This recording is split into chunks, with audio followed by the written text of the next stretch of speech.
नमस्कार दर्शकबिन, तपाईँ हेर्दै हुनुहुन्छ गोल्डन नाइट टेलिभिजन कार्यक्रम मफसल राजनीतिक विशेष कार्यक्रममा हुनुहुन्छ। हामी विभिन्न जिल्ला गएर त्यहाँको राजनीतिक अवस्था, त्यहाँ विकासका कुराहरू के कसरी विकास हुँदैछ, यो पछिल्लो समयमा कोभिड-19 का कारण अर्थतन्त्र चौपट भएको अवस्था छ, राजनीतिक पनि एउटा उथलपुथल आएको अवस्था छ।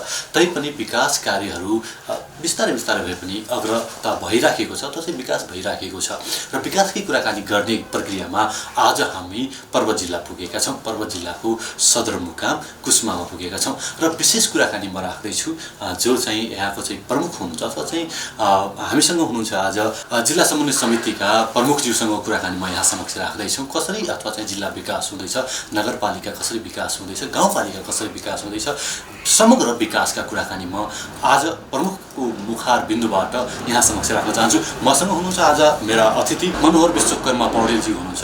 म स्वागत गर्न चाहन्छु। स्वागत छ। हजुर, धन्यवाद छ सर। राम्रो हुन्छ, ठिकै छ भनौँ। विकासको गतिविधि के हुँदैछ? कोभिडले रोक्न त विकासको गतिविधि अलि केही विकासको गतिविधिलाई अवरोध त केही कुराहरूले चाहिँ गरिरहेको छ र विशेष गरी पछिल्लो समय कोभिड-19 को प्रभावका कारणले गर्दाखेरि पनि विकास निर्माणका कामहरूलाई केही प्रभावित गर्ने काम भएको छ। तथापि पर्वत जिल्लाको विकास निर्माणको काममा त्यति धेरै असर पारेको हामीले चाहिँ महसुस गरेका छैनौँ। जे होस्, विकासका गतिविधि आफ्नो किसिमले दौडिराखेको अवस्था पनि छ र अहिले अब केन्द्रीय स्तरमा हिँड्ने हो भने त्यसले कता राजनीतिले पनि विकासलाई थोरै धेरै अप्ठ्यारो त पार्छ नै। यो पछिल्लो समयको राजनीतिक घटनाक्रमले विकास निर्माणका कामहरूलाई केही प्रभावित पार्यो होला भन्ने आशंका यहाँहरूलाई हुनु स्वाभाविक हो। तर भर्खर मात्रै विकसित भएको राजनीतिक परिस्थितिले तत्कालै विकास निर्माणका कामहरूलाई त्यति धेरै साह्रो प्रभावित गरेको छैन। विगतमा जसरी विकास निर्माणका कामहरू अगाडि बढिरहेका थिए त्यो अगाडि बढिरहेको र एउटा चाहिँ गतिमा हिँडिरहेको विकास निर्माणको कामलाई कोभिड-19 का कारणले गर्दाखेरि चाहिँ यो करिब यो 9-10 महिनाको बिचमा केही अवरोध गर्ने काम भयो र पछिल्लो समयमा आउँदाखेरि चाहिँ फेरि त्यसले आफ्नो चाहिँ गति लिने काम, पालिकाहरूले पनि आफ्नो विकास निर्माणका कामलाई चाहिँ गति दिने काम, सङ्घ र प्रदेशले पनि आफ्ना विकास निर्माणका कामलाई पर्वत जिल्लाको सन्दर्भमा गति दिने काममा चाहिँ त्यति साह्रो अप्ठ्यारो र असहजताको महसुस गरेका छैनौँ। पक्कै पनि म थोरै कुरा के जोड्न चाहन्छु भने प्रत्येक जिल्लाको चाहिँ मुख्य शक्ति भनेको युवा हो। युवालाई चाहिँ कसरी परिचालन गरिएको छ, युवाका लागि विकासका लागि के चाहिँ कार्ययोजनाहरू छन्? अब युवाहरूलाई विशेष गरी विकास निर्माणमा चाहिँ जोड्ने कुरा, समाजको विकासमा लगाउने कुरा र उनीहरूको जीवनस्तरमा परिवर्तन ल्याउने कुरामा विशेष गरी सङ्घ, प्रदेश र स्थानीय तहहरू लागेकै हामी पाउँछौँ। सङ्घीय सरकारले पनि विशेष गरी युवाहरूलाई लक्षित गरेर बेरोजगार युवा स्वरोजगार कार्यक्रम ल्याउने कुरादेखि लिएर प्रदेश सरकारले पनि युवा युवतीहरूको लागि विभिन्न खालका तालिमहरू, स्वरोजगार सिर्जना गर्ने गरी विभिन्न खालका सिपमूलक तालिमहरू सञ्चालन गर्ने कुराहरूदेखि लिएर स्थानीय सरकारहरूले पनि स्थानीय स्रोत र साधनलाई परिचालन गर्दै युवा लक्षित विभिन्न स्वरोजगार कार्यक्रमहरू, विशेष गरी स्वरोजगार कार्यक्रमहरू चाहिँ ल्याउने काम चाहिँ भएको हामीले पाएका छौँ र पर्वत जिल्लाको सन्दर्भमा पनि यी सबै कार्यक्रमहरू आफ्नै गतिमा अगाडि बढिरहेका छन्। ओके भने यो स्वरोजगार कार्यक्रमले कतिको प्रभाव पारेको छ? के पारेको छ अहिले चाहिँ के युवाहरू स्वरोजगार भएका छन् पर्वत जिल्लामा? अब यसले प्रभाव त पारेको छ भन्नुपर्छ, तर हामीले जति आशा गरेका छौँ त्यो अनुपातमा अगाडि बढेका छैन। किन पनि अगाडि बढेका छैन भन्दाखेरि चाहिँ यो शैक्षिक बेरोजगारहरूको सङ्ख्या दिनानुदिन बढिरहेको छ। त्यसको अनुपातमा हामीले उद्योग धन्दाहरू, कल कारखानाहरू खोल्ने कुरा र रोजगारीका त्यस्ता थुप्रै एउटा बाटोहरू चाहिँ को निकास दिने कुरा चाहिँ हामीले गर्न सकेका छैनौँ। त्यसको पछाडि हाम्रो अर्थतन्त्रको समस्या छ, हाम्रो औद्योगिक विकासको समस्या छ। यसले पनि समस्या पारेको छ भने पछिल्लो दिनहरूमा आएर कोभिडका कारणले गर्दा पर्यटनको यो सम्भावनालाई हामीले अलिकति विस्तार गर्ने कुरा, उद्योग व्यवसायहरूलाई विस्तार गर्ने कुरा पनि गर्न नसकेका कारणले गर्दा चाहिँ यो प्रभावित त भएकै छ।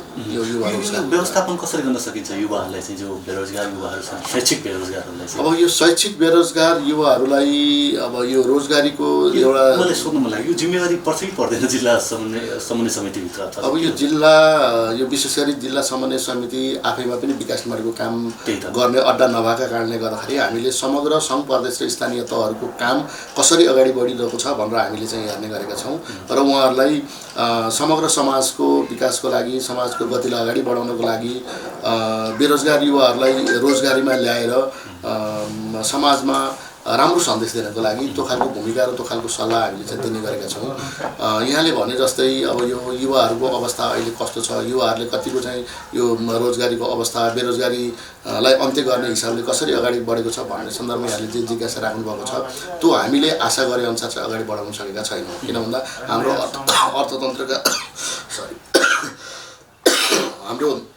अर्थतन्त्रका कारणले गर्दा हाम्रो विकास निर्माणको गतिलाई जुन अनुपातमा अगाडि बढाएर लिएर जानु पर्थ्यो त्यो अनुपातमा अगाडि बढाएर लिएर जान नसकेका कारणले गर्दाखेरि पनि हामीले त्यसलाई अगाडि लान सकेका छैनौँ। अब सङ्घीय सरकारले, प्रदेश सरकारहरूले विशेष गरी यो रोजगारी पनि कस्तो भयो भन्दाखेरि चाहिँ यो स्वरोजगार सिर्जना गर्ने, सिपमूलक रोजगारी सिर्जना गर्ने कुरालाई हामीले रोजगारीको रूपमा मानेनौँ कि युवाहरूले पनि। हामीले स्थानीय तहमा पनि सरकारले थुप्रो कृषिमा लगानी गर्ने, स्वरोजगार सिर्जना गर्ने कुराहरू, पर्यटनमा लगानी गर्ने, त्यसमा चाहिँ स्वरोजगार सिर्जना गर्ने कुराहरू, यस्ता कुराहरू चाहिँ थुप्रै गरिरहेको छ।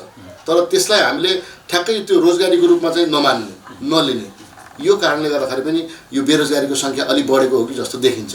तर यो सरकारका कामहरू, सरकारका गतिविधिहरूलाई हेर्दाखेरि जुनसुकै क्षेत्रबाट पनि त्यो सरकारी गैर सरकारी क्षेत्रमा युवाहरूलाई समावेश गर्ने कुरा होस्, त्यो अभियानमा समावेश गर्ने कुरा होस्, अथवा यो विभिन्न पर्यटनको क्षेत्रमा युवाहरूलाई चाहिँ स्वरोजगार गर्ने कुरा, त्यहाँ व्यवसायमा चाहिँ लगाउने कुरा होस् र कृषि र पर्यटनमा, कृषि विशेष गरी कृषि पर्यटनमा यो स्वरोजगार सिर्जना गर्ने कुराले नै मान्छेहरूको रोजगारीलाई बढावा दिने कुरा हो, रोजगारीतर्फ ल्याउने कुरा हो। अहिले धेरै के छ भन्दाखेरि चाहिँ युवाहरू विदेशतिर मात्रै जाने, जागिर गर्ने, महिनाभरि काम गर्ने, महिनाभरि काम गरेपछि महिनामा चाहिँ तलब थाप्ने, त्यसलाई मात्रै हामीले रोजगार मान्ने गऱ्यौँ। त्यसका कारणले गर्दाखेरि पनि हामी चाहिँ बेरोजगार भयौँ भन्ने खालको चाहिँ धेरैतिर हामी चाहिँ गुनासो पाउँछौँ। तर यो सरसर्ती हेर्दा के छ भन्नुहुन्छ भनेदेखि जस्तो पर्यटनका सम्भावनाहरू पर्वत जिल्लामा हेर्नुहुन्छ भने पर्यटनको थुप्रो सम्भावना छ। मलाई लाग्छ यहाँले पर्वत जिल्लामा आएर केही व्यवसायी साथीहरूसँग पनि आफ्नो चाहिँ छलफल चलाउनु भएको छ। छलफल चलाउँदा पर्वत जिल्लाको चाहिँ समग्र पर्यटनको अवस्थाको बारेमा, व्यवसायको बारेमा, उद्योगहरूको बारेमा यहाँहरूले चाहिँ छलफल गर्नुभयो होला, त्यो बारेमा पनि बुझ्नु भएको छ। तर यी सबै ठाउँ हेर्ने हो भनेदेखि के देखिन्छ भन्दाखेरि यो स्वरोजगार सिर्जना हुन सक्ने सम्भावना थुप्रै छ। पर्यटन भित्राउने कुरा, होटल व्यवसाय सञ्चालन गर्ने कुरा, कृषिको क्षेत्रमा लाग्ने कुरा, पशुपालनको क्षेत्रमा लाग्ने कुरा, यस्तो कुराहरूमा लाग्दाखेरि पनि हामी त्यो रोजगारी प्राप्त गरिरहेका छौँ, रोजगारी सिर्जना भइरहेको छ। यसले चाहिँ त्यो जीवनस्तरलाई परिवर्तन गर्ने कुरा चाहिँ भइरहेको छ भनेदेखि अब ठ्याक्कै यो जागिर गरेर मात्रै चाहिँ रोजगारी हुने भन्ने कुरा भन्दा पनि यस्ता विषयवस्तुहरूलाई हामीले हेरेर पनि हामी रोजगार चाहिँ सिर्जना गर्न सक्छौँ भन्ने हो। प्रमुखज्यू, म के कुरा यहाँ समक्ष राख्न चाहन्छु भने यहाँले भनिसक्नुभयो कृषिमा चाहिँ सम्भावना छ, अनि पर्यटनमा सम्भावना छ, थुप्रै ठाउँमा सम्भावना छ। तर तपाईँको कार्ययोजना के छ, अथवा चाहिँ कुन कुन क्षेत्रमा चाहिँ आर्थिक लगानी गर्ने त्यो पक्कै पनि होला? यो जिल्ला समन्वय समितिको हाम्रो त्यस्तो कार्ययोजना रहँदैन। हामी मात्र सङ्घ प्रदेश स्थानीय तहका विकास निर्माणको कामको अनुगमन र समन्वय गर्ने। हाम्रो काम सङ्घ प्रदेश र स्थानीय तहले गरेका विकास निर्माणका कामहरूको अनुगमन गर्ने, ती कति व्यवस्थित छन्, कति पारदर्शी छन्, कति यो जनतालाई प्रभावित गर्ने खालका र जनजीविकालाई प्रभाव पार्ने खालका छन्, तिनीहरूको सन्दर्भमा हामीले हेर्ने, अनुगमन गर्ने र ती कामहरूको व्यवस्थापकीय पक्ष कति सहकार्यात्मक हिसाबले अगाडि बढेका छन्, सङ्घ प्रदेश स्थानीय तहबीच सहकार्यात्मक हिसाबले अगाडि बढेका छन् भनेर ती विकास निर्माणका कामहरूको अनुगमन र समन्वय गरिदिने काम मात्रै हाम्रो हुन्छ। अब कतिको जनताले चाहिँ कतिको चाहिँ सेटिस्फाई भएको छैन, अथवा सन्तुष्टि हुनुहुन्छ त कार्य अनुगमन तपाईँले गरेको अथवा चाहिँ विकासका कार्यहरूमा? यो विकासको कार्यमा हामीले गर्ने अनुगमनको सन्दर्भमा हामी गएर अनुगमन गरिसकेपछि हामी नजाँदाखेरि पनि जनताहरूले तपाईँहरू आएर विकास निर्माणका कामहरू हेरिदिनु पर्यो, तपाईँहरू आएर विकास निर्माणको कामको चाहिँ समन्वय गरिदिनु पर्यो र उहाँहरूलाई अलिकति काम समयमा सम्पन्न गर्नको लागि, आर्थिक पारदर्शिता कायम गर्नको लागि र स्थानीय त्यस्ता खालका विकास निर्माणका कामहरूमा स्थानीय रोजगारी सिर्जना गर्नको लागि तपाईँहरूले भूमिका निर्वाह गरिदिनु पर्यो भनेर चाहिँ भन्नुहुन्छ। हामी त्यहाँ पुग्छौँ र त्यहाँ त्यस्ता खालका विकास निर्माणको काममा स्थानीय बेरोजगार युवाहरूलाई त्यहाँ समावेश गरेर चाहिँ काममा लगाउने कुरा र त्यहाँको चाहिँ विकास निर्माणको कामलाई व्यवस्थित गरेर अगाडि बढाउने कुरा मा हामीले चाहिँ त्यो खालको भूमिका निर्वाह गरेका छौँ। अब कामको सन्तुष्टि भन्ने कुरा त कस्तो छ भन्नुहुन्छ भने अब हामीले जुन प्रकृतिको विकास निर्माण चाहिँ चाहिरहेका छौँ, जुन प्रकृतिको विकास निर्माण खोजिरहेका छौँ, त्यही प्रकृतिको विकास निर्माण हामीले सफल बनाउनै सकेका छैनौँ भनेदेखि सम्पूर्ण हिसाबले सन्तुष्ट हुने कुरा त छैन। तर हामीले हाम्रो भूमिकामा रहँदाखेरि, हामीले हाम्रो जिम्मेवारी वहन गर्दाखेरि जति काम गरिरहेका छौँ त्यसमा हामी सन्तुष्ट छौँ र नागरिकहरूले पनि हाम्रो भूमिकाप्रति उहाँहरू सकारात्मक हुनुहुन्छ। किन चुक्दैछौँ त हामी चाहिँ सन्तुष्ट अथवा चाहिँ हामी आफ्नो काममा किन चुक्दैछौँ, के कारणले अल्झाइरहेछ? यो चुकेको अल्झाएको भन्दा पनि हाम्रो अपेक्षा धेरै छन्, हाम्रा अपेक्षा धेरै छन्। ती अपेक्षा अनुसार चाहिँ हामी अगाडि बढ्ने कुरामा चाहिँ समस्या छ। त्यो आर्थिक अवस्थाले समस्या छ, त्यो हाम्रो चाहिँ चाहना अनुसार चाहिँ काम हुन नसकेका कारणले गर्दाखेरि समस्या छ। कतिपय सम्पन्न हुन खोजेका विकास निर्माणका काममा मानवीय यो विशेष गरी दक्ष मानवहरूको चाहिँ कारणले गर्दाखेरि पनि त्यहाँ समस्या छ। यी कारणहरूले गर्दाखेरि पनि हामीले चाहिँ चाहे जति विकास निर्माणका कामहरू हामीले चाहिँ जुन गतिमा अगाडि बढाउनु पर्ने त्यो गतिमा अगाडि बढाउन नसकेको भन्ने भान भएको। तर फेरि यसको पछाडि विकास निर्माणका कामहरू भएका छैनन्, विकास निर्माणका कामले गति लिन सकेको छ भन्ने होइन। पर्वत जिल्लाकै विकास निर्माणका कामलाई चाहिँ हेर्नुहुन्छ भनेदेखि पर्वत जिल्लामा अब धेरै अगाडिको कुरा त हामीलाई चाहिँ त्यति धेरै चाहिँ अनुभव नहोला, तर पछिल्लो समय बहुदलीय व्यवस्था आइसकेपछिको चाहिँ विकास निर्माणको कामलाई हेर्ने हो भनेदेखि पछिल्लो समय अर्थात् हामी निर्वाचित भइसकेपछि, अर्थात् यो संविधान बनिसकेपछि, नयाँ संविधान चाहिँ बनिसकेपछिको विकास निर्माणको पर्वत जिल्लाको विकास निर्माणको चाहिँ गतिलाई हेर्ने हो भने, कामलाई हेर्ने हो भनेदेखि मलाई लाग्छ पर्वत जिल्लाको चाहिँ विकास निर्माणको इतिहासमा चाहिँ यो एउटा सुनौलो युगको रूपमा चाहिँ हामीले चाहिँ पाएका छौँ। त्यो किन पाएका छौँ भन्दाखेरि यहाँ विकास निर्माणका कामहरूलाई चाहिँ यहाँहरूले हेर्नुभयो भने राजनीतिक दलहरूसँग पनि यहाँले परामर्श गर्नुभएको होला। विकास निर्माणका कामलाई हेर्नुभयो भनेदेखि विशेष गरी सडकका क्षेत्रमा, कृषिको क्षेत्रमा, सिँचाइको क्षेत्रमा, विशेष गरी पूर्वाधारको क्षेत्रमा यति धेरै काम भएको छ, त्यसको फेरिस्त तपाईँले चाहिँ दिएर साध्य नै छैन। त्यति धेरै विकास निर्माणका कामहरू चाहिँ पर्वत जिल्लामा चाहिँ सुरुवात भएका छन्। त्यो त्यति धेरै विकास निर्माणका काम सुरुवात हुनेसँगै त्यसले रोजगारीहरू पनि सृजना गरेको छ, त्यसले पहुँच पनि वृद्धि गरेको छ। पहुँच भन्नाले धेरै खालका पहुँचहरू पनि वृद्धि गरेको छ। त्यस हुनाले चाहिँ यो सन्तुष्टि भइएको छैन भन्ने कुरा होइन, तर योभन्दा अझ धेरै गर्नुपर्ने बाँकी छ भन्ने कुरा मात्रै हो। स्थानीयमा चाहिँ स्थानीय स्तरमा राजनीतिक दलहरूको सहयोग अथवा चाहिँ विकासका निर्माण कार्यहरूमा चाहिँ सहयोग कस्तो रहेको छ? अब यो विशेष गरी स्थानीय तहमा भनौँ या स्थानीय सरकारमा यो पक्ष र सत्ता पक्ष र प्रतिपक्ष भन्ने कुराको परिकल्पना गरिएको छैन। त्यस हुनाले त्यहाँ सबै खालका राजनीतिक दलका मान्छेहरू निर्वाचित भएर आउनुभएको छ। ती सबै खालका राजनीतिक दलका साथीहरू निर्वाचित भएर आएको कारणले गर्दाखेरि पनि विकास निर्माणका कामहरू चाहिँ आफ्ना हिसाबले अगाडि बढिरहेको छ। त्यसमा राजनीतिक दलहरूको चाहिँ असहमति हुने, राजनीतिक दलहरूले अवरोध गर्ने यस्तो खालको हामीले भेटेका छैनौँ। गाउँपालिका नगरपालिकामा भिन्नता के छ विकासको आधारमा हेर्ने हो भने? अहिले तपाईँ आइसके पश्चात अथवा चाहिँ अहिलेको कार्यकालमा चाहिँ अहिलेको चाहिँ जनताले चाहिँ जनप्रतिनिधि पठाइसके पश्चात के भिन्नता छ पहिले र अहिलेको? यो विकास निर्माणको काममा विगत र वर्तमानको अवस्थामा त धेरै फरक छ। विगतमा चाहिँ जनप्रतिनिधिमूलक संस्थाहरू नहुँदा, जनप्रतिनिधिहरू नहुँदाखेरि हुने विकास निर्माणको काम र जनप्रतिनिधिहरू आइसकेपछि हुने विकास निर्माणको काममा चाहिँ धेरै फरक छ। जस्तै के फरक छ भन्दाखेरि चाहिँ हिजो हुने विकास निर्माणका काम आवश्यकताका आधारमा भन्दा पनि पहुँचका आधारमा धेरै हुन्थ्यो। जनप्रतिनिधिहरू आइसकेपछि विकास निर्माणका काम प्राथमिकताका आधारमा, आवश्यकताका आधारमा हुने गरेका छन्। यसले गर्दाखेरि पनि विकास निर्माणको गति व्यवस्थित हिसाबले अगाडि बढेको छ भन्न सकिन्छ। र अब गाउँपालिका नगरपालिकाको विकास निर्माणको गति र काम कस्तो छ भन्ने सन्दर्भमा हामी के भन्न सक्छौँ भनेदेखि अब यो अहिले स्थानीय सरकारहरूले आफ्नै हिसाबले आफ्नै आवश्यकताका आधारमा आफ्नै भूगोललाई लक्षित गरेर त्यो भूगोलमा भएका प्राथमिकताहरूलाई चाहिँ लक्षित गरेर उहाँहरूले काम अगाडि बढाउनु भएको छ। र उहाँहरूले काम अगाडि बढाउँदाखेरि चाहिँ मलाई लाग्छ पर्वत जिल्लामा गाउँपालिका र नगरपालिका बिचको काममा अन्तर छैन। सबै समान हिसाबले समान हिसाबले गाउँपालिकाले पनि त्यही एउटा युद्ध स्तरमा विकास मार्गका कामहरू गर्नुभएको छ। त्यो खालको चाहिँ सम्मानहरू चाहिँ भित्रिएको छ पर्वत जिल्लामा। नगरपालिकाले पनि त्यो सम्मानका साथ चाहिँ आफ्ना कामहरू चाहिँ अगाडि बढाएकोमा चाहिँ पर्वत जिल्लाको चाहिँ विकास मार्गको काम गाउँपालिका र नगरपालिकाको अन्तर होइन, समान हिसाबले समान गतिका साथ अगाडि बढेको हामी महसुस गरेका छौँ। विकासका कुराहरू त हामी भन्छौँ पनि साँच्चै विकास त केही परिवर्तन हुन्छ नै होइन, समयअनुसार चाहिँ परिवर्तन हुनु पनि पर्यो। अहिले के अवस्था छ महिलाहरूको, दलितहरूको केही फरक छ? उनीहरूको चाहिँ आर्थिक अवस्था, राजनीतिक अवस्था कस्तो देख्नु भएको छ? कतिको विकास भएको छ? प्रतिनिधिको हिसाबमा कसरी विकास भएको छ? यो पछिल्लो समय हाम्रो संविधानले पनि व्यवस्था गरेअनुसार महिला र दलितहरूको प्रतिनिधित्व गराउने गरी त्यो राज्यको संरचनाकै विकास भएको हुँदाखेरि पनि उहाँहरूको प्रतिनिधित्व त्यही हिसाबले आएको छ। अहिले हरेक वडामा महिला प्रतिनिधिहरू हुनुहुन्छ, हरेक वडामा दलित प्रतिनिधिहरू हुनुहुन्छ। यो प्रतिनिधि भएका हिसाबले यसो हेर्दाखेरि के देखिन्छ भन्दाखेरि उहाँहरूको सहभागिता छ भन्ने देखिन्छ। तर त्यो सहभागिता भए पनि म सन्तुष्ट छैन। उहाँहरूको पक्षमा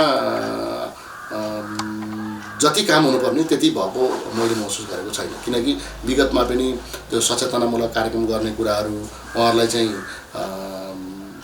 लक्षित गरेर चाहिँ विभिन्न खालका कार्यक्रमहरू चाहिँ गर्ने कुरा, आयोजनको कामहरू गर्ने कुरा, सिपमूलक कार्यक्रमहरू चाहिँ गर्ने कुरा, सचेतना जागृत गर्ने कुराहरू चाहिँ गर्ने कुरा, उहाँहरूलाई लक्षित गरेर विकास मार्ग चाहिँ विभिन्न मोडलहरू चाहिँ ल्याउने कुरा चाहिँ जसरी हुन्थ्यो यो पछिल्लो समयमा चाहिँ गर्न खोज्नु भएको छ। यो गर्न खोज्नु भएको छ, तर अझै चाहिँ त्यो व्यवस्थित चाहिँ हुन सकेको छैन। यो किन पनि हुन सकेको छैन भन्दाखेरि जनप्रतिनिधिहरू लामो समयसम्म चाहिँ हाम्रा यो स्थानीय तहहरू वडाहरू जनप्रतिनिधिविहीन अवस्थामा रहे। जनप्रतिनिधिविहीन अवस्थामा रहँदाखेरि चाहिँ त्यसको गति कसरी अगाडि बढाउने भन्ने कुराको चाहिँ अन्यलता लामो समयसम्म रह्यो र एकैचोटि निर्वाचन भएर आउँदाखेरि जनप्रतिनिधिहरूले आफ्ना भूमिकाहरू, आफ्ना कामहरू कुन स्तरमा अगाडि बढाउने, कसरी लैजाने र संहितालाई व्यवस्थित गर्ने सन्दर्भमा चाहिँ आफ्ना गतिविधिहरू कुन स्वरूपमा लिएर जाँदाखेरि चाहिँ यसबाट चाहिँ सफल हुन सकिन्छ भन्ने कुराको अन्यलताका कारणले गर्दाखेरि पनि त्यो परिस्थिति निर्माण भइरहेको छैन। तर यो पछिल्लो समय अब यो विशेष गरी 1 वर्ष जति त्यसको अन्यलता अलिकति हामीले पायौँ। निर्वाचन भइसकेपछि अधिकारको विषयमा चाहिँ अधिकारको विषयमा र आफ्नो अधिकार प्रयोग गर्ने विषयमा 1 वर्ष जति हामीले चाहिँ अन्यलता पायौँ। त्यसको पछाडि के हो भन्दाखेरि एउटा जनप्रतिनिधिमूलक संस्थाहरू चाहिँ लामो समय ग्याप भएका कारणले गर्दाखेरि चाहिँ आफ्नो भूमिका कसरी निर्वाह गर्ने र त्यहाँ भूमिका निर्वाह गर्दाखेरि चाहिँ कुनलाई प्राथमिकतामा राखेर काम गर्दाखेरि चाहिँ अलि सहजता हुन्छ, अलि राम्रो हुन्छ काम, अलि प्रभावकारी हुन्छ भन्ने कुराको चाहिँ अन्यलता रह्यो एउटा। अर्को सङ्घीय शासन व्यवस्थामा हामी आइसकेपछि र विशेष गरी पछिल्लो समय त स्थानीय सरकारको रूपमा विकास भइसकेपछि सरकारले सरकारको भूमिका निर्वाह गर्ने गरी काम गर्ने कुरा र विगतमा केन्द्रीय सरकारले दिएका कार्यक्रम गर्ने कुरा र अहिले सरकारले सरकारको भूमिका निर्वाह गर्ने कुरा चाहिँ अलिकति पृथक छ। त्यसले गर्दाखेरि पनि केही समय अलिकति अन्यलता जस्तो देखियो। पछिल्लो समय कोभिडका कारणले गर्दाखेरि चाहिँ असर गर्यो। तर यी सबै कुराहरूका बावजुद पनि फेरि व्यवस्थित हुँदै चाहिँ आइरहेको छ। नगरपालिका गाउँपालिकासँग यहाँको सम्बन्ध हुन्छ नै। अनि उहाँहरू के खुसी हुनुहुन्छ? उहाँको विकासको गतिमा खुसी हुनुहुन्छ? के छ के तीव्रता ल्याउनुपर्छ? विकास मार्गको काममा अब पर्वत जिल्लामा गाउँपालिका नगरपालिकाका साथीहरू त खुसी नै हुनुहुन्छ। खुसी हुनुहुन्न भन्ने अवस्था चाहिँ छैन। तर यो कस्तो छ भन्दाखेरि अब विकास मार्गको काम यो कहिल्यै पनि हामी सम्पन्न गर्न चाहिँ सक्दैनौँ। यो आवश्यकता बढै हुन्छ। यो समाजको स्वरूप नै त्यस्तै हो होइन। एउटा आवश्यकता पुरा भएपछि अर्को आवश्यकता चाहिँ जन्मन्छ। त्यस हुनाले यो पछिल्लो समय त बिस्तारै सहरीकरणको चाहिँ विकास हुँदै जाने, गाउँ छोड्दै जाने, बसाइसराई बढ्दै जाने कुराहरूले पनि विकास मार्गका कामहरूलाई प्रभावित गरेको छ। त्यस हुनाले पनि गर्नुपर्ने कामहरू अझै पनि धेरै छन्। यो बिचमा चाहिँ लकडाउनले अथवा चाहिँ विभिन्न कारणले कोरोना कारणमा चाहिँ जिल्ला नगरपालिका गाउँपालिकालाई समस्यामा पक्कै पार्यो, समस्यामा पर्यो हामी सबै। अनि समन्वय समिति, हाम्रो जिल्ला समन्वय समितिको भूमिका कस्तो रह्यो? तपाईँको भूमिका कस्तो रह्यो यो पिरियडमा? यो पछिल्लो समय कोभिडका कारणले गर्दाखेरि चाहिँ जुन खालको असर पर्यो त्यो असरका सँगै हामीले गाउँपालिका नगरपालिका र विशेष गरी स्थानीय प्रशासनहरूसँग समन्वय र सहकार्य गरेर अगाडि बढ्ने कुरालाई हामीले राम्रै गरी भूमिका निर्वाह गरेका छौँ भन्ने हामीलाई चाहिँ विश्वास छ। त्यो किन पनि भन्दाखेरि कोभिडका कारणले गर्दाखेरि चाहिँ धेरै असहजता सिर्जना भयो। एउटा स्वास्थ्य क्षेत्रमा ठुलो असहजता सिर्जना भयो। त्यसलाई सहजीकरण गर्ने गरी हामीले विशेष गरी सबै पालिकाका स्वास्थ्य संयोजकहरूलाई चाहिँ बोलाउने र त्यहाँ कोभिडबाट जनताहरूलाई सुरक्षित राख्ने कोभिडको एउटा सङ्क्रमणबाट सुरक्षित राख्ने हिसाबले त्यो खालको भूमिका निर्वाह गर्ने गरी पनि हामीले भूमिका निर्वाह गऱ्यौँ एकातर्फ। अर्कोतर्फ कोभिडका कारणले गर्दा विकास निर्माणका कामहरू ठप्पै जस्तो बन्ने परिस्थिति निर्माण भयो।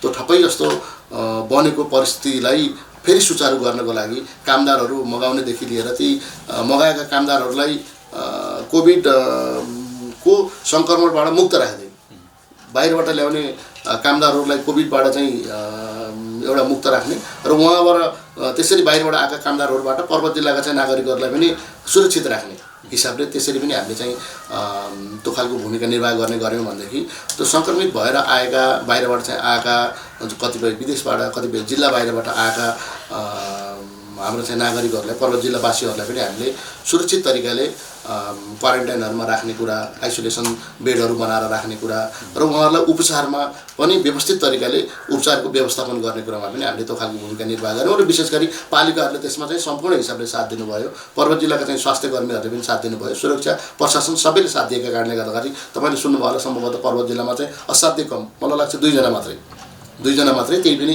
पर्वत जिल्लाभन्दा पनि बाहिर रहेको साथीहरूको चाहिँ मृत्यु हुने अवस्था रह्यो। सङ्क्रमणकै हिसाबले हेर्दाखेरि पनि पर्वत जिल्लामा चाहिँ त्यति धेरै ठुलो सङ्ख्यामा चाहिँ सङ्क्रमणको अवस्था रहेन। त्यो सुरक्षित राख्ने कुरामा चाहिँ हामीले जुन खालको सहकार्यात्मक एउटा वातावरण चाहिँ निर्माण गऱ्यौँ त्यसले भूमिका निर्वाह गरेको भन्ने लाग्छ। तपाईँले यो समय उपलब्ध गराउनुभयो, यहाँप्रति आभार व्यक्त गर्न चाहन्छु र विचारका लागि पनि आभार व्यक्त गर्न चाहन्छु। धन्यवाद। यहाँले पर्वतसम्म आएर पर्वत जिल्लाको समग्र विकास निर्माणको चाहिँ अवस्थाको बारेमा, पालिकाहरूले यो विकास निर्माणको सन्दर्भमा चाहिँ खेलेको भूमिकाको बारेमा र विकास निर्माणको भूमिकाका सन्दर्भमा युवाहरूको भूमिका, युवाहरूलाई चाहिँ लक्षित गरेर चाहिँ गरेका कामहरूको सन्दर्भमा, कोभिडले पारेको असर र त्यसको रोकथामको लागि चाहिँ पर्वत जिल्लामा चाहिँ भयो गरेका गतिविधिहरूको सन्दर्भमा जुन खालको एउटा आफ्नो विचार भावना राख्ने जुन खालको अवसर दिनुभयो यसको लागि पनि मैले यहाँहरूलाई चाहिँ धेरै धेरै धन्यवाद दिन चाहन्छु। दर्शकबिन हामी पर्वत जिल्लाको कुस्मामा छौँ अथवा चाहिँ हामीले जिल्ला समन्वय समितिका प्रमुखसँग कुराकानी राख्यौँ र हामी कुराकानीको क्रममा छौँ। अहिले भने छोटो व्यापारिक विश्राम जान चाहन्छौँ।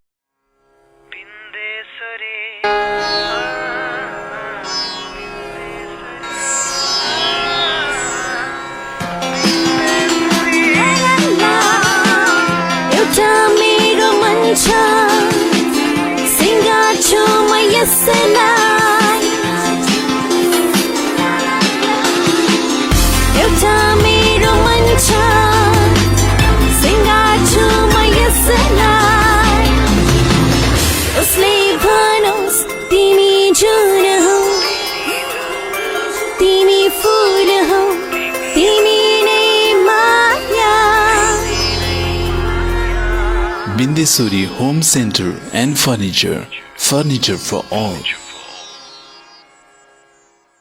विगत 12 वर्षदेखि अन्नपूर्ण सुपरमार्केटभित्र रहेको DS hanger and dummy house अब नयाँ उत्साह सहित पन्थीगल्ली सर्वेश्वर मार्ग पन्थीरेरिया गाडीको घर एक तला माथि सुरु गरिएको जानकारी सम्पूर्ण ग्राहक वर्गमा गराउँदछौँ।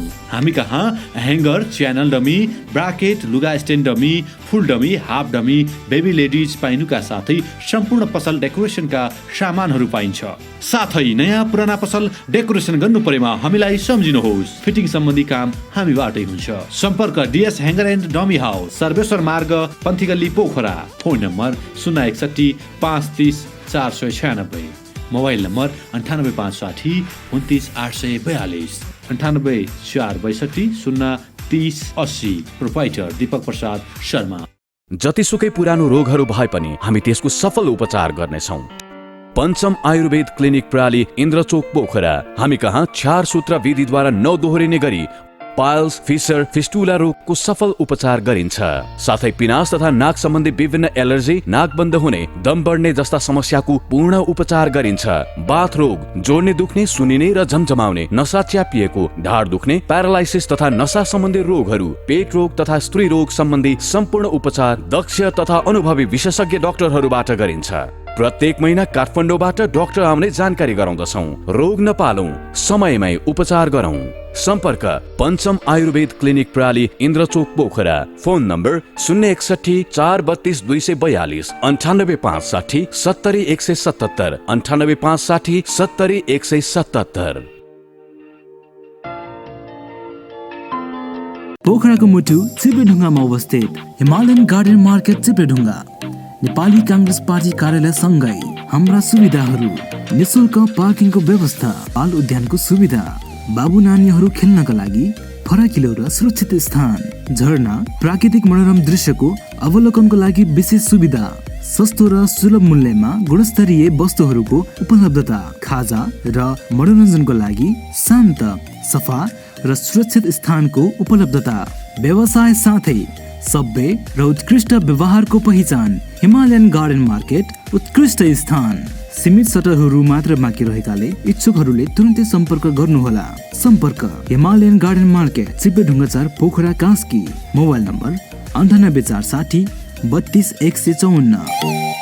आरोग्यधाम होमियोप्याथिक हस्पिटलमा निको भएका रोग र समस्याहरू, एक हर नचल्ने, मुख बाङ्गो हुने, बोल्न नसक्ने, बात, हाड जोड्ने, नसाका रोगहरू, युरिक एसिड, हड्डी खिएको, नसा च्यापिएको, ढाड दुख्ने, पायल्स, दिशा गर्न गाह्रो हुने, दिशा गर्दा रगत आउने, मासु पलाएको, फिसर, फिस्टुला, पिनास तथा नाकको एलर्जी, रुगा लागिरहने, दम बढ्ने, हाच्छिउ आउने, दम रोग, खोकी लागिरहने, कपाल झर्न तुरुन्तै रोक्ने, उमार्ने, लामो बनाउने, छालाका हरेक समस्याहरू, डन्डिफोर, चिलाउने, कालो पोतो आदि, महिनावारी गडबडी तथा स्त्री रोगहरू, टन्सिल, हात खुट्टामा आउने मुसा, पेटका नयाँ तथा पुरानो रोगहरू, ग्यास्ट्रिक, अल्सर, कब्जियत, भोग नलाग्ने, पेट पोल्ने, फुल्ने, अमिलो पानी आउने, मृगौलामा पत्थरी पर्ने जस्ता समस्याहरू आदि, उच्च रक्तचाप, सुगर र थाइरोइड जस्ता समस्या भएमा तुरुन्तै सम्पर्क गर्नुहोला। सम्पर्क आरोग्यधाम होमियोप्याथिक हस्पिटल प्राली तथा आरोग्य होमियो फार्मेसी, पोखरा 10, इन्द्रचोक, पोखरा रङ्गशाला नजिकै 24 घण्टा सेवा भइरहने जानकारी गराउँदछौँ।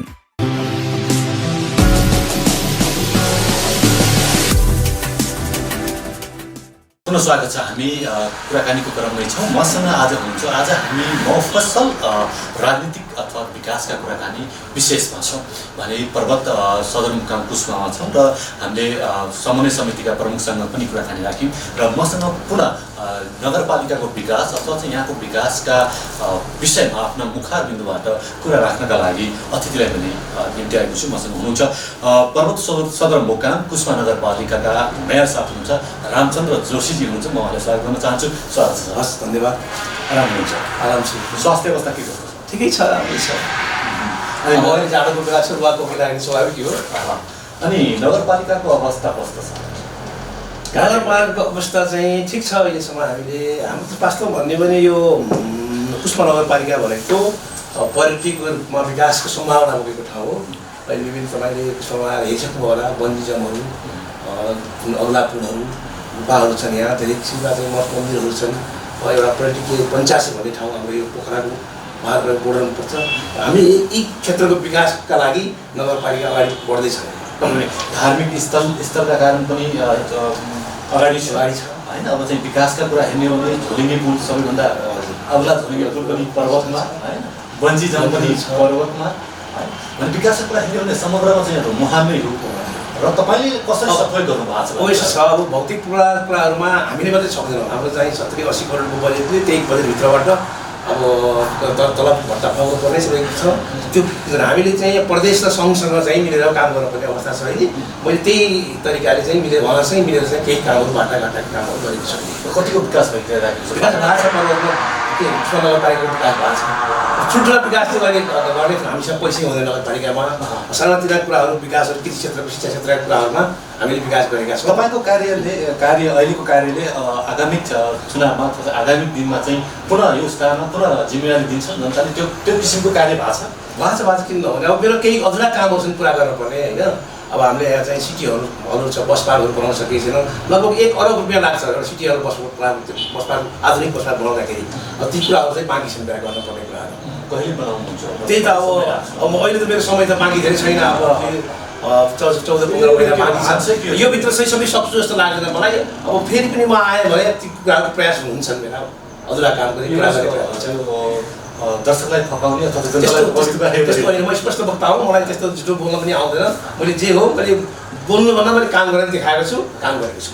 नगर विकासमा तपाईँको शिक्षा क्षेत्र कतिको विकास? अब शिक्षा क्षेत्रको अहिले त हेर्नुहोस्, शिक्षा क्षेत्र विकास भएको छ होइन। अहिले कोरोनाको कारणले केही वर्ष दिनै बन्द भयो। अहिले बल्ल सुरुवात भएको छ। शिक्षा क्षेत्रमा धेरै ठुलो चेन्ज गर्न सकिँदो रहन्छ हामीले। हिजोको पुरानै अवस्था छ। कसले सक्छ त मेयर साहब? होइन, अब नयाँ पुस्ता आउनुपर्छ त्यसमा पनि। टिचरहरू पुरानै छन्, पुरानै अवस्था छ कि सबै कुरा विशेष क्षेत्रमा, अलिक गाह्रो छ। अरू भौतिक पुरानो कुराहरू तुरन्त गर्न सकिन्छ, 1 वर्षमा 2 वर्षमा गर्न सकिन्छ, नभए 3 वर्ष गर्न सकिन्छ। शिक्षा क्षेत्रको कुरा अलिक कठिन र अप्ठ्यारो पनि छ, अलिक टाइम लाग्छ यसलाई सुधार्नको लागि। शैक्षिक बेरोजगार पनि बढेका छन् नगरपालिका जिल्लामा पनि भन्ने कुरा अहिले त विदेशतिर जान्थे यहाँका चाहिँ नगरवासीहरू, पहिला चाहिँ युवाहरू, अहिले केही फर्केका छन् कृषितिर पेसातिरमा लागेका छन्। कसरी यही आफ्नै नगरपालिकामा चाहिँ उहाँको श्रमलाई चाहिँ हामी युटिलाइज गरेका छौँ। हामी उनीहरूलाई के कृषिमा काममा चाहिँ अनुदानको व्यवस्था गरेका छौँ, सबै कुराहरू छ। अब त्यो गर्न पऱ्यो, पहिला गर्दैनन् मान्छेहरू। अनुदान एकपल्ट अनुदान लिन्छ त्यसै छोडिदिन्छ उनीहरू, त्यस्तो अवस्था पनि छ। कतिपय प्रक्रिया पनि नबुझेको अवस्था हुन्छ, के प्रक्रिया छ, कसरी चाहिँ प्रक्रिया त हामीले बुझाउँछौँ। हामी प्रक्रिया त हामीलाई बुझ्न आए होइन, चासो राख्यो भने हामीले प्रक्रिया बुझाउँछौँ। हाम्रो विभिन्न शाखाहरू छन्, शिक्षा हेर्ने शिक्षा शाखा छ, कृषि हेर्ने कृषि शाखा छ, भेटेरी शाखा छ। ती शाखाहरू बुझ्नु पऱ्यो, बुझ्नै आउँदैन मान्छेहरू। एकचोटि एउटा चाहिँ पासपोर्ट लियो विदेश जानु पर्छ, सही हो त्यो रहेछ कि। त्यो भएर हामीले कन्भिन्स गर्नु पनि गाह्रो भएको थियो। हामीले त्यो कारण थोरै बेरोजगार चाहिँ अलिक बेरोजगार छ। अब बेरोजगारीहरू पनि यहाँ भने विदेशतिरै गएको छन्, बढी नेपालमै गरे जे पनि छैन। तपाईँको चाहना होइन युवाहरूले आफ्नै नगरमै गरे हुन्छ, जे गरे पनि छैन यहाँ ठाउँ छ। आफ्नै नगरपालिका अथवा चाहिँ आफ्नै देशमा आफ्नै जिल्लामा युवालाई चाहिँ प्रयोग गरौँ अथवा उहाँको शक्तिलाई प्रयोग गरौँ भन्ने यहाँको चाहिँ चाहना छ। के छ मेरो एकदम यहीँ गरोस्, यहीँ उद्यमी बनाउँ भन्ने मेरो चाहना हो। अनि उद्यमी बनाउँ भन्ने चाहना हो, तर त्यसका लागि तपाईँको कार्ययोजना के छ, कसरी तपाईँले चाहिँ भूमिका निर्वाह गर्नु? यस्तो कार्ययोजना त अहिले भने नि उहाँहरूले आफूले कार्ययोजना प्रपोजल तयार गर्नुपर्छ केही कुराहरू होइन, अनि हामी त्यसमा सपोर्ट गर्ने कुरा छ। अनि हामीले पनि केही कुराहरू तपाईँहरूलाई केही कुरामा अनुदान दिन्छौँ, तपाईँहरू आउनुहोस् काम गर्नुहोस् भनेर भनेको छ हामीले। केही त अहिले चाहिँ समेट्नु भएको छ कि आउनु भएको छ उहाँहरू, अहिले चाहिँ केही युवाहरू आउनु भएको छ। उहाँहरूले कतै भैँसी पालन छ, कसैको के छ कुखुरा पालन छ, लोकल कुखुरा पाल्ने यस्ता कुराहरू गरिराख्नु भएको छ। त्यसलाई व्यवस्थापन गर्न सकिएको छ, अनुदान के छ त्यो। अहिले नगरपालिकाका समस्याहरू के देख्नु भएको छ तपाईँले? नगरपालिकाको समस्या सबभन्दा ठुलो समस्या त हेर्नुहोस्, धेरै मान्छेले आश गरेका छन् यहाँ है। यो कुरा परिवर्तन पनि भयो देशमा, अनि धेरै वर्षपछि स्थानीय चुनाव हो, धेरै मान्छेको आकाङ्क्षा छ, धेरै आश गरेका छ नगरपालिका केही पाउन पायो भन्ने। त्यो अनुसारको बजेट पनि हामीसँग छैन, त्यही भएर धेरैको चित्त बुझाउन गाह्रो छ। हामी तपाईँ मेयर भइसके पश्चात हजुरको कार्यकाल सम्हाले पश्चात पहिला अहिलेमा कतिको फरक छ? अहिले फरक छ नि जनताको जनताको गुनासो सुन्ने एकदम फुर्सद तपाईँ जुन टाइट हुन्छ दिनभरि मलाई चाहिँ अब जनतासँग बस्ने हो, म उहाँकै फोन खुल्यो कुरा गर्ने हो, म एकदम टाइट हुन्छ। जनगुनासो चाहिँ मैले सिधै आफै सुन्छु, म कसैलाई लगाएर मेरो पिएसी होइन जनतासँग प्रत्यक्ष मेरो आफ्नो सरकार राखेर कुरा गर्छु। त्यही कारणले म व्यस्त छु, बिहानदेखि बेलुकीसम्मै म फोनमा व्यस्त हुन्छु, भेटघाटमै मात्रै व्यस्त हुन्छु। प्रत्यक्ष सम्पर्क गर्ने भएको हुनाले कसैको चाहिँ हुन्छ नि अब पिएलाई सम्पर्क गर भन्ने हुन्छ, मेरो त्यस्तो छैन। म पिए चाहिँ राख्नु भएको छैन? पिए छन् त होइन, अब मैले सँगै लिएर हिँड्दै उहाँलाई फोन उठाउ भनेर पनि भन्दिनँ कहिले पनि। प्रत्यक्ष सिधै जनतासँग सिधै कुरा हुन्छ। कति खुसी छ त कुष्मा नगरपालिका? खुसी छन् मसँग, मलाई केही कम्प्लेन केही गरेको छैन सर कसैले पनि। एउटा म मेयर हुँदा धेरै कम्प्लेन नगर्ने मेयर हो जस्तो लाग्छ मलाई। अरू धेरै कुराहरू आउँछ मैले सुन्छु नि त, त्यो मेरो सुनिँदैन जस्तो लाग्छ मलाई। मलाई धेरै माया गरेको छ फेरि यहाँ। मैले अब सक्ने कुरा आफै गरेर गाएर गर्छु कि म कसैलाई लगाउँदिनँ। म आफै अफिस त जानु पऱ्यो नि, आफै गएर काम गरिदिन्छु। न कसैलाई फोन गरेर भनिदिन्छु जा भन्नु पनि भन्दिनँ। मैले फुर्सद छ भने म प्रत्यक्ष लगेर काम गर्नुहोस् भन्छु, मैले गर्ने काम आफै गर्छु, आफ्नो जिम्मेवारी पुरा गर्छु। आगामी चुनाव पनि अब चाहिँ आउँदैछ, राजनीतिक स्तर पनि एउटा चाहिँ केन्द्रबाट एउटा तहल्का मचिया छ होइन, चाहिँ चुनावमा जाने भन्ने कुराहरू पनि छ। अब चुनावको तयारी भन्नाले चुनाव भयो भने पार्टीले टिकट दियो भने चुनाव लड्ने हो हामी। कुन स्तरको टिकट दिन्छ, भोलि नगरमा देला, प्रदेशमा देला, सङ्घमा दिन्छ, जुन टिकट दियो लड्ने तपाईँको कार्य पार्टी छोडेर लडिन्न हामी। त्यस्तो हाम्रो एउटा पार्टीको शासन प्राप्त हुन्छ, त्यही तपाईँको मूल्याङ्कन चाहिँ जनताले गर्छ। जनताले गर्ने या त नेताले गर्नुपर्ने स्थिति आयो कि टिकट दिँदैन, केन्द्रबाट दिन्छन्, अन्धधुन्ध दिन्छन्, जनताले काम गरेको कि यसले सोध्दैन त्यो कुराहरू। त्यही कारणले गाह्रो हुन्छ हामीलाई अब चुनाव लड्नलाई पाउँछ। मैले जति दुःख गरे पनि मैले जनताको काम गरेँ, जनताले पनि आवाज उठाएर हुँदो रहेछ कि नेताहरूले पनि हामीलाई अलिकति सपोर्ट गर्नुपर्छ त्यस्तो टिकट कुराहरूमा। त्यसलाई गाह्रो छ। थोरै चाहिँ महिलाको कुरा जोड्न चाहन्छु, कस्तो रहेको छ यो नगरपालिकामा महिलाहरूको चाहिँ सक्रियता आर्थिकमा अथवा चाहिँ शैक्षिकमा होइन, कस्तो सक्रियता ठिक छ? यहाँ त अब शैक्षिक क्षेत्रमा त तपाईँ पुरुषभन्दा महिलाहरूले चाहिँ कलेज जाने बढी देख्छु मैले। पुरुष जति चाहिँ विदेशतिर जाने, महिलाहरू क्षेत्रमा लागेका छन्। अहिले विभिन्न खाद्य क्षेत्रमा आय आर्जन लागेका महिलाहरू पनि छन्। उद्यमी महिलाहरू पनि यहाँ चाहिँ हामी यहाँ चाहिँ विकास भएको छ अहिले। अहिले महिलाहरूको स्थिति राम्रो छ। पहिला जस्तो चाहिँ उही किचनमै गएर बस्ने खालको कुरा छैन अहिले। अहिले बाहिर पनि निस्कनु भएको छ। कस्तो महसुस गर्नुहुन्छ त्यो देख्दाखेरि? अहिले प्रगति भएको छ, यसको विकास भएको छ भन्ने महसुस गरेको छ। अझ आवश्यक छ विकास गर्नलाई। के आवश्यक देख्नु होइन अब हरेक कुरा उद्योग धन्दा अफिसमा जाने कुरामा यिनीहरू अगाडि आउनु पर्ने सबै ठाउँ। अब पुरुष मात्रै गएर भएन नि, उनीहरू पनि आफ्नो महिलाहरू पनि आवश्यक पऱ्यो भन्नु। सुरक्षाको कुराहरू पनि छन् होइन, सुरक्षादेखि लिएर अब तपाईँको चाहिँ महिला हिंसा अहिले पनि हुने गरेका छन्। भर्खरै एकजना म्याडमसँग मैले वार्तालाप दिएको थिएँ महिला अधिकार कमिसन। उहाँले भन्नुभएको अझै पनि महिला हिंसाहरू छ। अझै पनि हामी चाहिँ अब 2-4जना अथवा चाहिँ केही केन्द्रमा चाहिँ राष्ट्रपति महिला अधिकारका कुराहरूमा कमी छैन। अहिले महिलाको हरेक क्षेत्रमा आरक्षणमा महिलाहरू पोलिटिकल्ली पनि महिलाहरू आरक्षणमा पाएका छन् होइन। हरेक जागिर खाने कुराले आरक्षणमा छन् महिलाहरू। त्यो कमी छैन नि अहिले त। उनीहरू हेपिएका छन् जस्तो लाग्छ। हिंसाहरू कहिले काहीँ सुन्नुहुन्छ? हिंसा भएर घटना सुन्छु त्यो कुरा कति आउँछन् मेरो साथमा चाहिँ मुद्दाहरू आउँछन् यस्ता? मसँग त्यति आएको छैन अहिले हिंसाको कुराहरू मुद्दा आएको छैन। त्यसमा यो अब यिनीहरू प्रहरी प्रशासनमा बढी जान्छन् जस्तो लाग्छ मलाई होइन। अब त्यहाँ चाहिँ अब पुरुषलाई पनि अन्याय भएको कुराहरू गर्छन् कहिलेकाहीँ हामीलाई सुनाउँछन् होइन। तपाईँ हामी कतिको जिम्मेवारी हुन्छ एउटा समाजमा भइसकेको छ एउटा चाहिँ मेयरको दायित्व कतिको हुन्छ? दायित्व हुन्छ नि त हरेक कुरामा चाहिँ प्रत्यक्ष नगरपालिकाको त अंश नै हो। एकदम हुन्छ, हाम्रो दायित्व हुन्छ मिलाएर राख्नु मात्रै मिलाएको छ।